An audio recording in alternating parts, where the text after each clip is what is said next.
Assalamualaikum warahmatullahi wabarakatuh sedulur. Berikut kita simak alur cerita Battlethrone The Heaven Season 6. Semoga hari ini sedulur KB diberikan kesehatan dan kesuksesan. Monggo disimak. Nyala api hijau melingkari langit. Gelombang distorsi muncul di udara kemanapun seseorang memandang. Panas yang luar biasa menyebar di udara dan disalurkan, menutupi seluruh akademi di dalamnya. Banyak tatapan dari tanah tercengang saat mereka menyaksikan api berwarna hijau yang melengkung seperti padang rumput yang terbakar.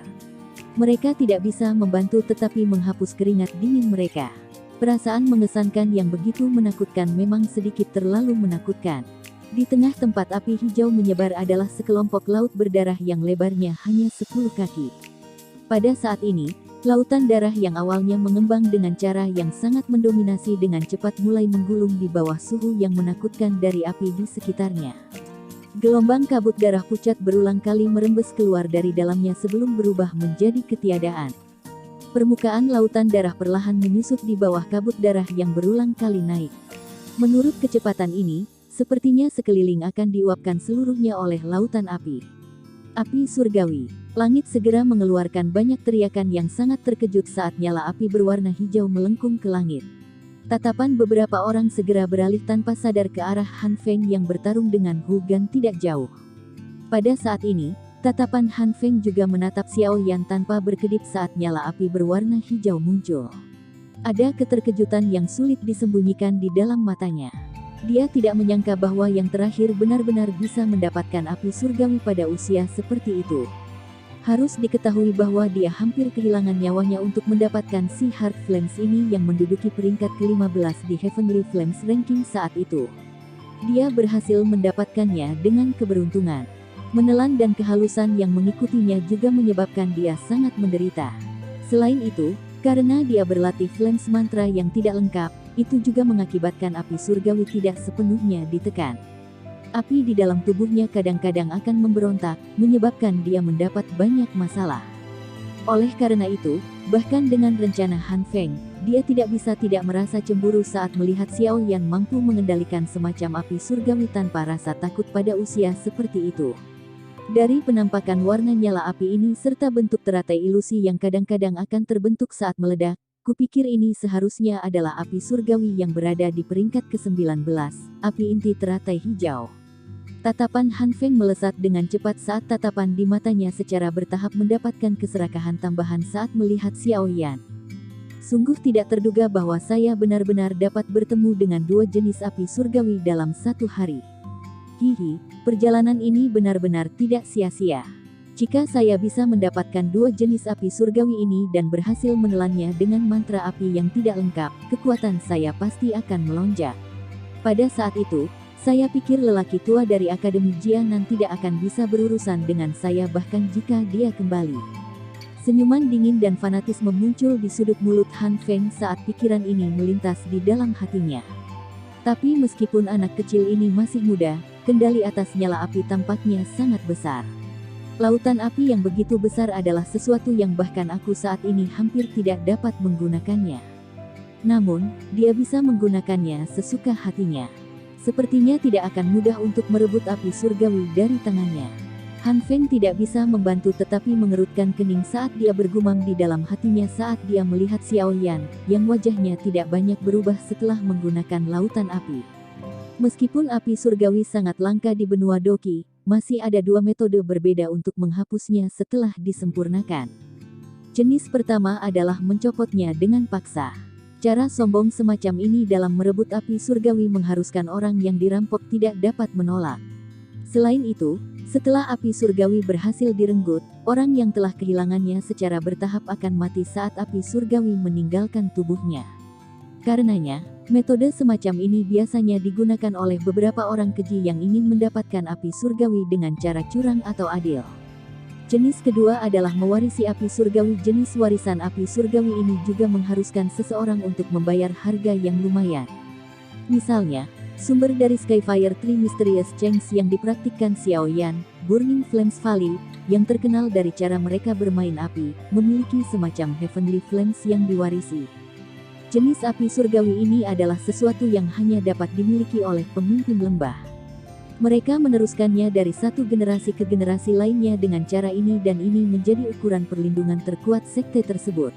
Namun, setelah warisan semacam ini, ketika pemimpin sebelumnya menyerahkannya kepada pemimpin berikutnya, kekuatan yang pertama akan menurun lebih dari setengahnya. Jika seseorang tidak berhati-hati, bahkan ada kemungkinan nyawanya terancam. Masalah semacam ini pada dasarnya adalah sesuatu yang tidak biasa selama warisan di Burning Flames Valley. Kedua metode untuk mentransfer api surgawi ini biasa digunakan di benua itu. Sebagian besar ahli yang kekuatannya telah mencapai tingkat tertentu akan dapat mengetahui sedikit tentangnya. Mengingat kekuatan Han Feng, dia secara alami memiliki kualifikasi untuk mengetahuinya. Selain itu, saat itu, dia juga mengadopsi pemikiran serakah untuk merebut api surgawi ketika dia menyerang Yao Lao. Namun, keinginannya tidak tercapai karena kewaspadaan Yao Lao. Xiaoyan di kejauhan secara alami tidak menyadari bahwa seseorang benar-benar mengingatnya setelah hanya menampilkan sedikit api surgawi. Ada cukup banyak orang yang tahu tentang dia yang memiliki api surgawi selama beberapa tahun ini. Saat dia masih di Kekaisaran Magia, bahkan orang-orang di Asosiasi Alkemis dan Pil Kinggu tahu tentang itu. Namun, hampir tidak ada orang yang berpikir untuk merebutnya. Salah satu alasannya adalah karena orang-orang yang memiliki api surgawi sangat merepotkan untuk dihadapi. Alasan lain adalah bahwa orang yang ingin merebut api surgawi dengan paksa juga perlu mengambil risiko besar. Oleh karena itu, selain beberapa orang yang ekstrim, biasanya hampir tidak ada orang yang berpikir untuk secara paksa merebut api surgawi orang lain. Secara kebetulan, Han Feng adalah salah satu dari orang-orang ekstrim ini. Dia mampu menggunakan cara apapun, adil atau curang, untuk mendapatkan kekuatan, dan bahkan mampu melakukan tindakan keterlaluan seperti membunuh gurunya tanpa merasa menyesal. Namun, Xiaoyan saat ini tidak punya waktu untuk mengamati orang yang memiliki niat jahat ini. Perhatiannya saat ini sepenuhnya tertuju pada lawannya, Fan Lao. Gumpalan darah yang lebarnya lebih dari 10 kaki itu tampak seperti batu dalam gelombang yang bergolak di dalam lautan api berwarna hijau yang sangat besar. Itu terus-menerus menghadapi bahaya kehancuran total. Fan Lao merasakan suhu panas yang menjengkelkan di sekitarnya dari dalam lautan darah. Ekspresinya berubah sangat jelek. Dia mungkin tahu bahwa api surgawi lawan memiliki pengekangan tertentu di lautan darahnya, tetapi dia tidak menyangka bahwa yang disebut pengekangan sebenarnya sedemikian rupa. Di bawah lautan api di sekitarnya, energi gelap dan dingin di dalam lautan darah telah benar-benar kehilangan pengaruhnya. Ukuran lautan darah juga perlahan menyusut di bawah pembakaran dengan suhu seperti ini. Menurut kecepatan ini, sepertinya tidak bisa bertahan terlalu lama. Bajingan ini, Fan Lao mengatupkan giginya dan memarahi dengan sikap mengancam. Dia mengangkat matanya dan pandangannya melewati api sebelum akhirnya berhenti pada pria muda berjubah hitam, yang tergantung di udara tidak jauh. Sudut mulutnya bergerak-gerak sedikit. Tidak disangka bahwa dengan posisi dan reputasinya yang menonjol di wilayah sudut hitam, dia benar-benar berakhir dalam keadaan tidak berdaya oleh pemuda ini yang masih basah di belakang telinga. Ini merupakan pukulan yang cukup berat baginya. Jika aku kalah dari orang seperti ini, sepertinya aku akan ditertawakan sampai mati oleh orang-orang di wilayah Black Corner. Fan Lao mengatupkan giginya dengan kejam dan tiba-tiba membentuk segel di tangannya. Segera, lautan darah yang terus menyusut setelah dikelilingi oleh api hijau, tiba-tiba mulai melonjak tajam sebelum ditarik dengan cepat. Benang Doki dengan cepat memasuki tubuh mantan. Transformasi darah. Saat darah memasuki tubuhnya, lautan darah yang menyebar di sekitar tempat itu dengan cepat menjadi lebih tipis. Sepasang mata milik Fan Lao itu juga perlahan menjadi merah darah. Apalagi, sepasang tangannya yang keriput juga semakin memutih. Ujung salah satu jarinya secara aneh mendapatkan paku berwarna darah yang tajam.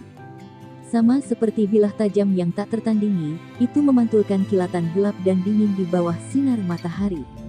Punggung Fan Lao sedikit bergetar, dan aura berdarah menyembur sebelum menutupi sayap berwarna darah di punggungnya.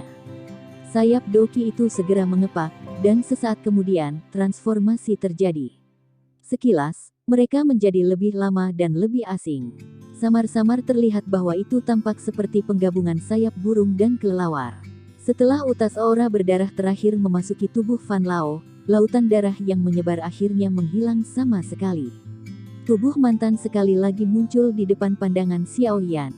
Cukup bagimu untuk bangga bahwa kamu bisa memaksaku menggunakan transformasi darah.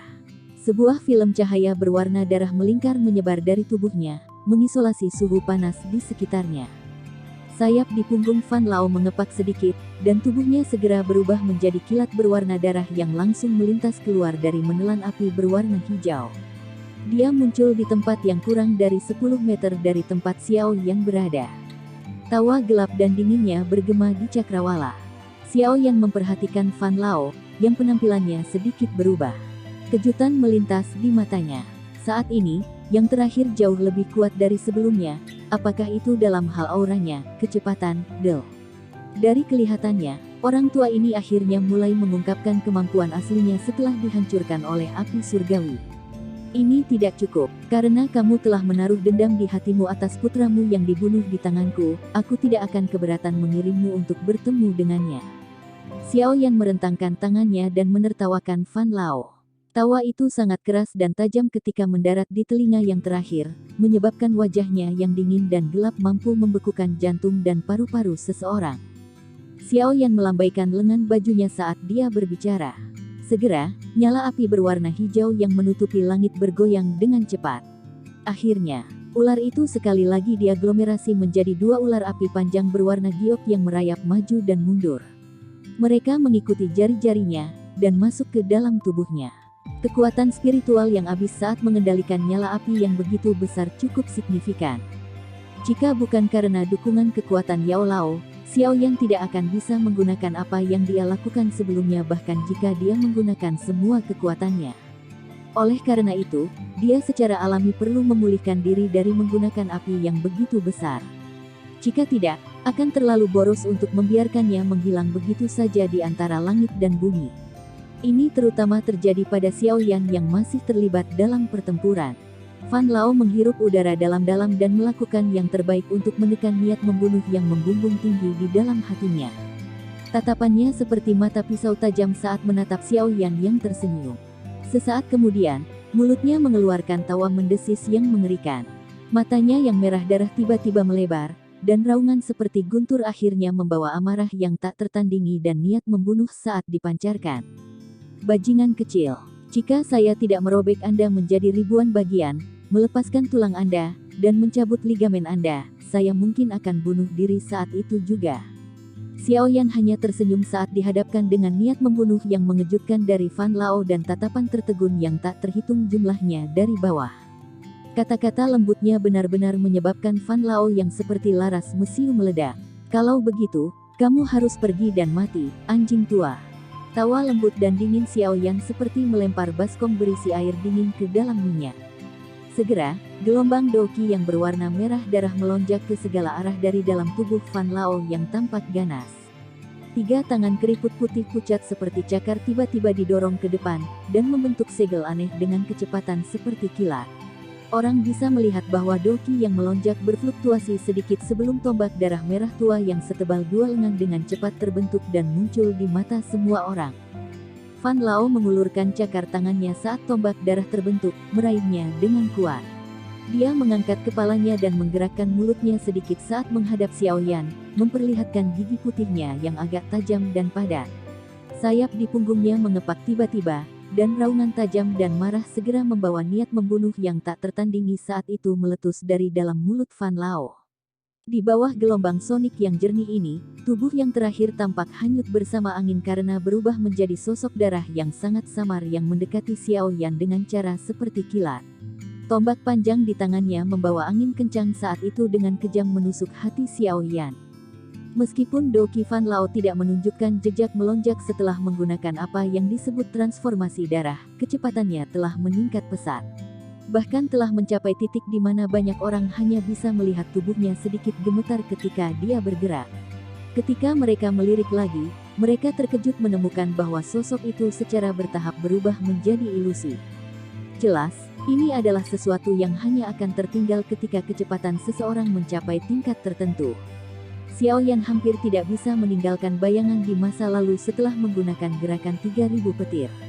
Namun, bayangan setelah itu jelas tidak bisa dibandingkan dengan yang diciptakan Fan Lao. Tentu saja, kondisi Xiao Yan hanya memiliki kekuatan sekelas Dou Ling. mampu menciptakan bayangan yang bahkan ahli biasa Do Wang mengalami kesulitan besar untuk membuatnya cukup untuk dibanggakan. Kecepatan yang ditampilkan Fan Lao menyebabkan banyak orang merasa sangat terkejut di dalam hati mereka. Namun, Xiao Yan, yang menghadapnya, memiliki wajah yang tidak terlihat tergerak. Matanya yang hitam pekat memantulkan cahaya berwarna darah yang membesar dengan cepat. Detik berikutnya, cahaya berwarna darah tiba-tiba berubah menjadi wajah buas. Tombak energi yang tak tertandingi itu melewati penghalang udara saat melesat sambil membawa angin tebal dan dingin. Ding! Bayangan hitam yang sangat besar tiba-tiba muncul dan muncul. Punggungnya yang tebal seperti perisai yang berdiri tepat di depan Xiao Yan. Tombak berdarah itu dengan kuat menekannya. Tiba-tiba, angin seperti badai bertiup dengan kencang.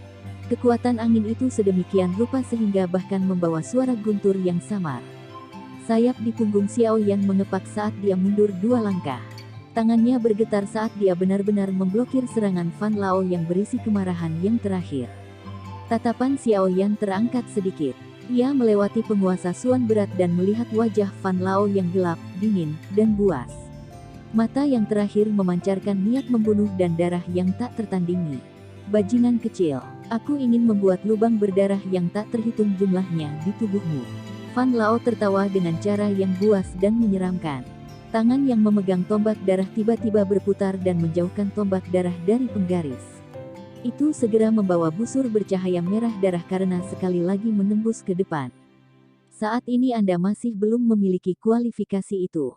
Xiao Yan tersenyum. Seutas cahaya perak tiba-tiba berkedip dan muncul dengan cara seperti kilat. Tubuhnya bergerak dan segera keluar dari darah tombak dengan cara seperti hantu. Api hijau yang mengandung panas besar bertahan di atas jari-jarinya yang terkepal saat itu menabrak wajah Fan Lao tanpa tindakan mewah. Fan Lao juga menjadi sangat marah ketika berhadapan dengan Xiao Yan, yang licin seperti roti. Aura darah serupa bertahan di tangan kanannya, dan kuku tajamnya yang seperti pisau menjentikkan dengan lembut. Seseorang hanya bisa mendengar sedikit suara ci seolah-olah ruang telah terkoyak saat ini. Kelima jari itu disatukan, menjadi seperti pedang berdarah tajam yang menembus ke arah tinju Xiao Yan. Angin deras yang tajam itu seperti pisau tajam. Suara pisau tajam yang memotong kertas tipis menyebabkan tubuh seseorang meluap dengan hawa dingin tertentu. Xiao Yan sedikit mengernyit saat dia merasakan kekuatan tajam yang terkandung di dalam paku Fan Lao yang agak aneh. Dari suaranya, tingkat ketajaman paku ini sepertinya tidak lebih lemah dari tombak berdarah. Tabrakan langsung antara paku itu dengan tinju fisiknya sangat merugikan dirinya. Pikiran ini dengan cepat melintas di dalam hatinya. Dalam sepersekian detik, lengan Xiao Yan tiba-tiba bergetar, dan api berwarna hijau yang menutupi tinjunya tiba-tiba meninggalkan tangannya, berubah menjadi bola api berwarna hijau yang melesat ke arah Fan Lao. Bola api yang meninggalkan tangannya seperti bola meriam yang baru saja meninggalkan cangkangnya. Saat itu melarikan diri, suhu yang ditekan sebelumnya benar-benar meletus. Warnanya segera menjadi lebih dalam. Beberapa lipatan bahkan muncul di ruang tempat bola api itu melewatinya, tampak seperti langit gurun. Itu menjadi ilusi karena distorsi. Perubahan serangan Xiao Yan hanya dalam sepersekian detik. Oleh karena itu, pada saat Fan Lao merasakannya, nyala api berwarna hijau tua telah mencapai dia. Suhu panas masih berhasil menyebabkan kulitnya merasakan gelombang rasa sakit yang membakar meski diisolasi oleh penutup doki. Itu sudah mustahil untuk mengelak pada jarak seperti itu. Karena itu, Fan Lao tidak mundur sedikit pun. Gelombang doki berwarna darah yang kuat mengalir keluar dari pori-pori kulitnya. Segera, film cahaya berwarna darah menggumpal dan terbentuk di telapak tangannya. Meledak, tubuh Xiao Yan melintas dan mundur. Dia menatap bola api hijau tua yang berada di dekat Fan Lao. Suara jernih tiba-tiba keluar saat mulutnya bergerak. Cahaya kuat meletus dari bola api saat suaranya terdengar. Tiba-tiba, suara keras tiba-tiba bergema di langit. Api panas meringkuk ke segala arah dari titik ledakan. Lengan Xiao Yan melambai dan riak panas yang menyebar ke depannya tersebar. Matanya menyipit saat dia menyaksikan gelombang api menyebar. Di dalam hatinya, dia jelas tahu bahwa serangan dengan kekuatan seperti itu tidak akan mampu melukai orang yang kuat seperti Fan Lao. Saat Xiao Yan melihat, pilar cahaya berwarna darah tiba-tiba melesat dan menyebar dari gelombang api. Tubuh Fan Lao perlahan melayang dari dalam pilar cahaya. Saat ini, ekspresinya masih galak. Tangan kanannya mengangkat tombak berdarah tajam ke atas sementara tubuhnya setengah berputar, mengambil posisi melempar. Doki berwarna darah yang menyebar ke seluruh tubuhnya juga tampaknya telah mengalami kekuatan hisap karena mengalir tanpa henti ke tombak darah. Warna tombak darah menjadi semakin gelap setelah sejumlah besar doki dituangkan. Sesaat kemudian, itu tampak seperti darah segar yang dipadatkan. Bau berdarahnya semakin pekat, dan busur cahaya berwarna darah memancarkan gugusan terang yang dingin kemanapun ia melewatinya. Tombak tajam itu sepertinya memiliki kekuatan untuk menembus semua pertahanan. Ekspresi Xiaoyan berangsur-angsur menjadi serius saat tombak berwarna darah itu menggumpal. Dia bisa dengan jelas merasakan bahwa serangan Fan Lao kali ini benar-benar mencapai titik di mana dia telah berusaha maksimal. Serangan yang berisi kekuatan penuh dari Do Huang sudah cukup untuk menghancurkan puncak gunung. Oleh karena itu, bahkan dengan dukungan Yao Lao, Xiaoyan masih tidak berani meremehkan sedikit pun untuk itu. Penguasa Suan berat di tangan Xiaoyan perlahan diangkat. Gelombang api hijau yang kuat Doki melonjak keluar dari dalam tubuhnya sebelum dituangkan tanpa henti ke dalamnya. Kedua orang di langit yang berjarak kurang dari 100 meter ini telah turun ke keheningan yang tidak biasa pada saat ini. Namun, semua orang tahu bahwa di bawah keheningan ini ada badai yang menakutkan yang sedang terjadi. Selain itu, pelepasan badai ini terjadi di saat berikutnya. Tombak berdarah di tangan Fan Lao akhirnya berhenti menyerap Doki di bawah tatapan kaget dari banyak orang. Pada saat ini, tombak darah itu berputar sedikit, dan sebenarnya mampu menciptakan riak di angkasa. Energi yang terkandung di dalamnya sudah mencapai tingkat yang menakutkan. Tangan tajam Fan Lao dengan kuat memegang tombak darah yang bergetar berulang kali. Pucat telah muncul di wajahnya yang terlihat ganas saat ini. Mata merah darah itu menatap Xiaoyan dengan seksama sementara tawa aneh terdengar di langit, bajingan kecil. Semuanya berakhir. Tawa aneh baru saja terdengar ketika Fan Lao berhenti memberi Xiaoyan waktu ekstra untuk mengumpulkan doki. Lengannya tiba-tiba bergetar, dan tombak darah yang berisi semua kekuatannya meninggalkannya. Pemakan Bodhisattva Darah Agung. Tak terhitung banyaknya orang di bawah ini tiba-tiba merasakan bau darah yang sangat pekat menerkam saat tombak darah meninggalkan tangannya. Semua orang merasa seolah-olah berada di jurang yang dalam meski berada di bawah sinar matahari yang intens. Tubuh mereka terasa dingin, dan langit yang semula cerah juga ditutupi oleh udara berdarah yang kabur. Seluruh tempat itu sunyi dan suram.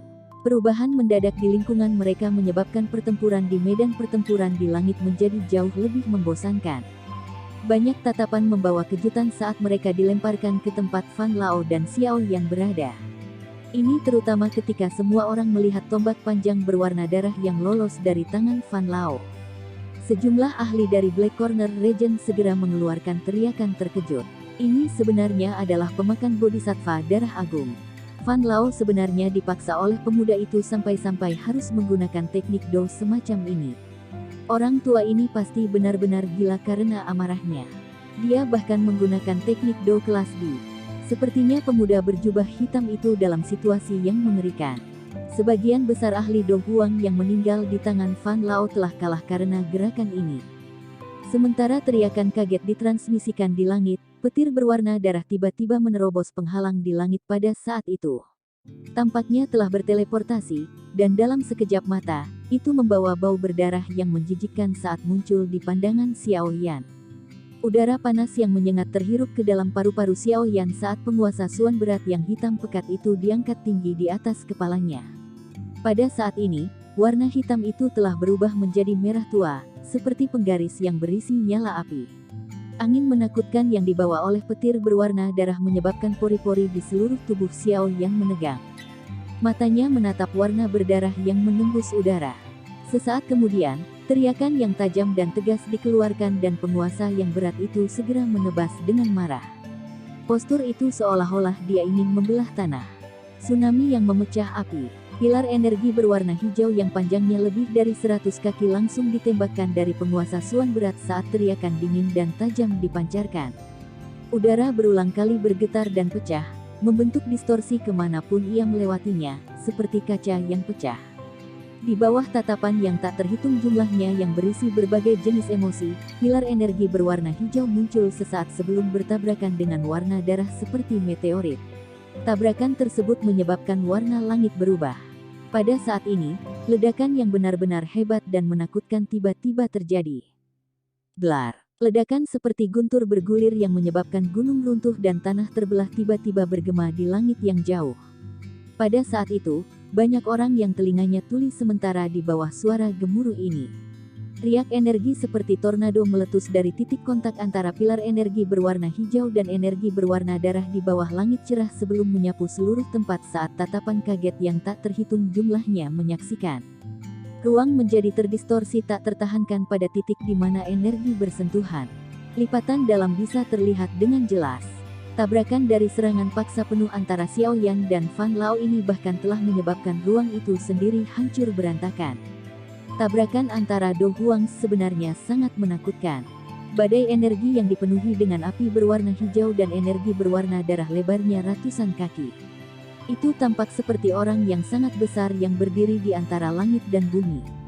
Saat badai bergejolak dengan hebat, kekuatan destruktif yang dipancarkannya juga menyebabkan ekspresi dari banyak orang kuat di langit berubah tanpa sadar.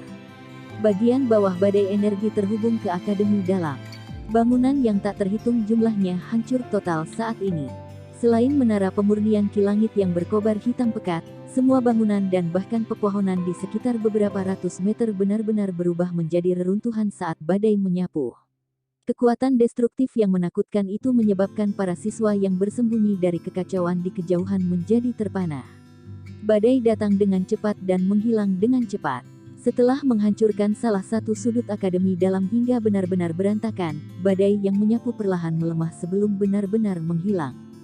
Hilangnya badai menyebabkan langit yang agak gelap dan khusyuk sekali lagi memulihkan dirinya yang sejuk dan cerah. Yang tersisa hanyalah kekacauan total. Banyak sesepuh di langit melihat Akademi Dalam di bawah setelah badai menyebar. Sudut mulut mereka bergerak sedikit tanpa sadar. Jika mereka bertarung beberapa kali lagi, kemungkinan Akademi Dalam akan hancur total dalam pertempuran sengit ini dan tidak membutuhkan letusan api jantung jatuh untuk melakukannya. Dibandingkan dengan sakit hati yang dirasakan para sesepuh di kondisi menyedihkan Akademi Dalam setelah kehancuran, orang-orang kuat dari wilayah sudut hitam sedang mengincar pemuda berjubah hitam di kejauhan dengan wajah terkejut. Tak satu pun dari mereka mengharapkan Xiao Yan benar-benar bisa keluar tanpa cedera dari serangan yang begitu kuat oleh Fan Lao. Teknik Do yang digunakan anak muda ini sebelumnya setidaknya adalah dari kelas G. Jika tidak, itu tidak akan bisa sepenuhnya memblokir pemakan bodhisattva darah agung Fan Lao. Hati semua orang tiba-tiba mengerti saat mereka mengingat aura kuat dari cahaya penguasa yang muncul dengan maksud untuk merobek ruang itu sendiri. Mereka diam-diam tapi langsung merasakan keseriusan tambahan saat menghadapi pemuda di kejauhan. Di kelas mereka ini, teknik Do kelas Xuan biasa tidak lagi memiliki banyak dampak jika seseorang ingin melukai atau membunuh lawan yang memiliki kekuatan serupa. Hanya di kelas Do teknik yang bisa mencapai keajaiban seperti itu. Oleh karena itu, teknik Do kelas D adalah sesuatu yang benar-benar memiliki ancaman terhadap ahli kelas Do Huang atau bahkan Do Huang ini. Namun, teknik Do kelas D sebagian besar diciptakan dan ditinggalkan oleh orang-orang kuno yang memiliki kecerdasan dan peluang besar. Lagi pula, jika seseorang ingin membuat teknik Do, dia akan membutuhkan sedikit keberuntungan di atas persyaratan keras dari kekuatan seseorang.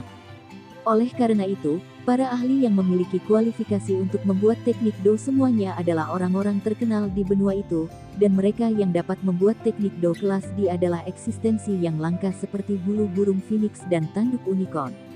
Oleh karena itu, teknik Do kelas D adalah barang langka bahkan di seluruh benua. Jika faksi kelas 2 biasa ingin mendapatkannya, mereka akan memperlakukannya seperti harta karun terbesar dari faksi mereka. Selain itu, beberapa dari para ahli yang hanya tahu bagaimana fokus pada pelatihan tidak memiliki banyak teknik Do yang dapat mereka kalahkan di atas doki mereka yang kuat. Orang seperti ini sangat umum di benua itu. Akan baik-baik saja jika mereka bertarung dengan orang lain yang kekuatannya jauh lebih lemah dari mereka. Yang mereka butuhkan hanyalah menggunakan serangan doki secara acak untuk menyebarkan teknik Do yang digunakan lawan.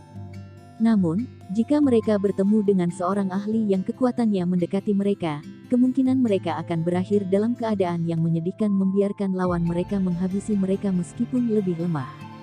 Kekuatan permukaan seseorang hanyalah pencegah. Faktor yang paling menentukan adalah kekuatan bertarung seseorang. Kekuatan bertarung semacam ini bergantung pada 3 faktor kunci: kelas dan kekuatan seseorang, metode ki seseorang, dan teknik do yang dimiliki seseorang.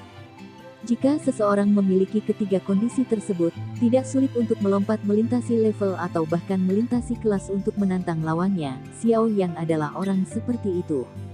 Sepanjang perjalanannya, sebagian besar lawan yang dia temui lebih kuat darinya saat itu.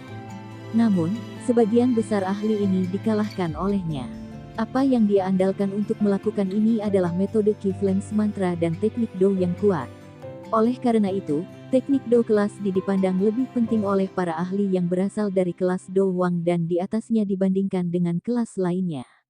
Oleh karena itu, tidak dapat dihindari bahwa hati mereka akan merasa iri dan bahkan cemburu ketika mereka melihat bahwa di usianya yang masih muda, Xiao Yan telah menguasai teknik do yang kuat yang cukup untuk menandingi pemakan bodhisattva darah hebat dari Fan Lao.